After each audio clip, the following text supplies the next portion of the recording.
Hey guys, here we are, 6-1B, solving systems, but now we're going to solve a system with our first method called graphing.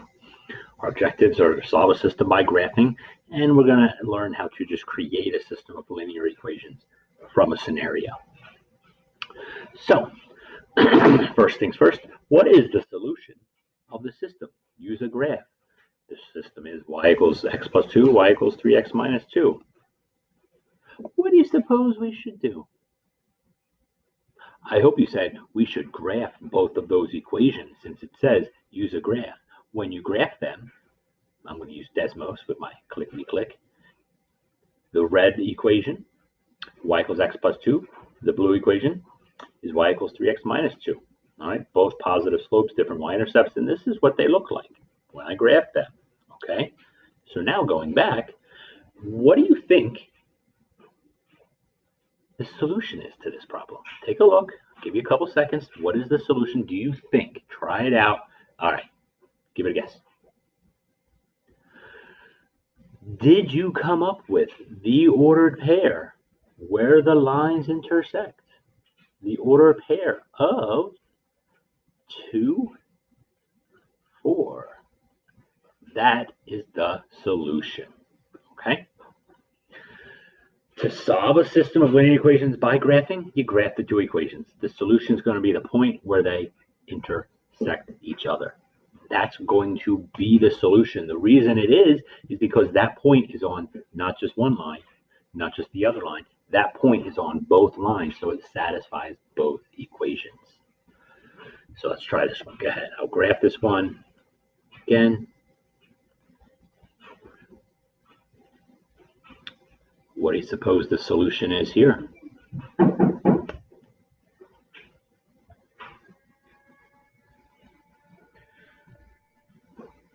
What about this one?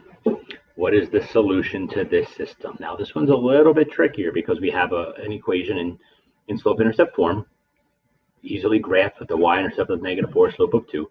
But we have this second equation, which is in standard form. We have two kind of choices here. We can graph it using the intercepts, the x and y intercept, which end up being 2, 0, and 0, -4. We can plot those 2 points. Or we can translate it into slope-intercept form, which gives us y equals 2x minus 4. You might say, that looks just like the other equation.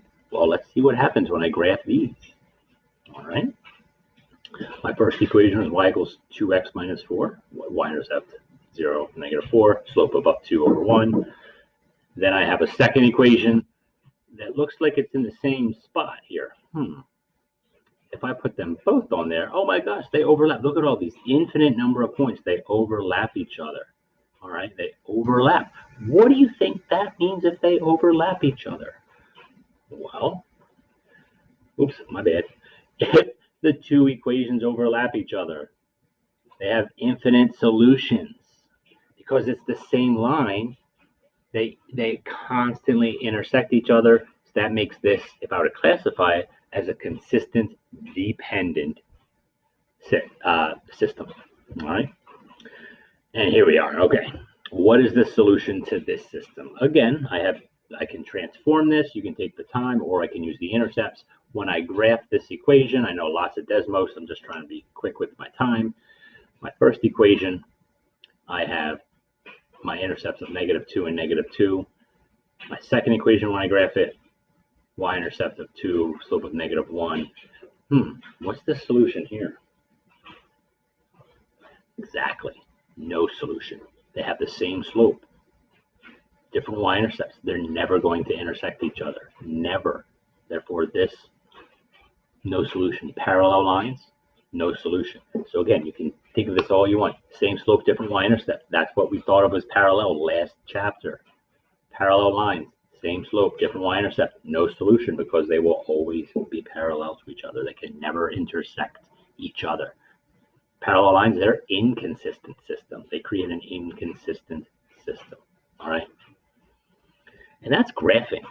The last part for today is just creating a system. So throwing this in there, we'll build into these application style problems. But 2 online streaming plans are newly available. Did you hear of Stanwood Plus? Oh, it's great. It charges $10 per month with an activation fee of $20. So that's it. And then there's CrossFlix across the hall. He charges $11 per month plus an activation fee of $30. Write a system of equations to represent this. That's all we're going to start out small. Just create it. All right. So the first one, Stanwood Plus. If I charge $10 per month with an activation fee of 20, well, since it's 10 every month, that would be 10 times my number of months. I would get the equation y equals 10x, x being the month, plus $20. What would be the equation for CrossFlix for this? All right, hopefully you did get y equals 11x plus 30. We created our system. That's all. We're not solving it yet. I just want us to create from some words, you know. And that's the whole, there is everything. All right, work for this section is IXL U2, 2 different Khan Academies. One's graphing and one is creating systems like we just did. And lastly is the master jacket. All right, thanks, good luck.